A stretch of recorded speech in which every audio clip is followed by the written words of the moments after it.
Alright, so even though I use red Loctite to secure the throttle plate screws in these throttle plate bases on carburetors, as a matter of fact, you can still see a little bit in the thread or the end of the screw there. Anyways, what I do is I put Loctite on them first.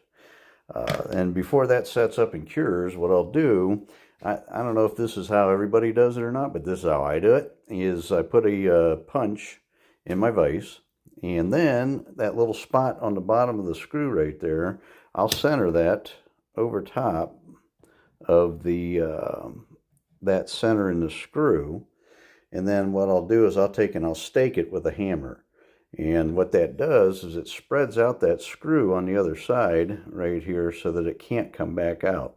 It might come loose, but it won't come back out. And even though these are brass, and if they went through the engine, the engine would probably sustain some damage, but it wouldn't be as bad as like a steel screw. But you still want to stake those things. You don't want them coming back out. So I thought I'd share that with you guys while I'm doing this Chrysler six-pack build.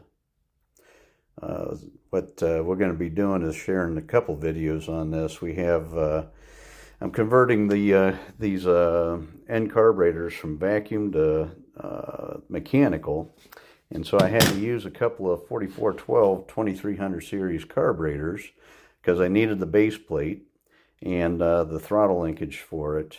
Although I'm going to use some of those pieces off of the tri-power or the six-pack. Sorry, Chrysler guys, six-pack. And we're going to connect the secondaries that way. But anyhow, I'm going to show everybody how I come up with a linkage solution for this thing too. Pretty slick, and it's going to work pretty darn good, I think. So stay tuned. Make sure and follow us on our bench racing podcast every Wednesday evening from 6 to 7 p.m. Eastern Time at DCI Motorsports 1111. My son and I, we do a podcast on, basically we're just, I'll give a few tech tips on some kind of a topic that people are interested in. And then the guys, we get probably between 100 and 200 guys that show up for the podcast every Wednesday, and they kind of converse with each other too. And they've actually helped each other out buying and selling parts and different things like that too. So it's a nice little community if you guys are interested. Hope to see you all there. Thanks.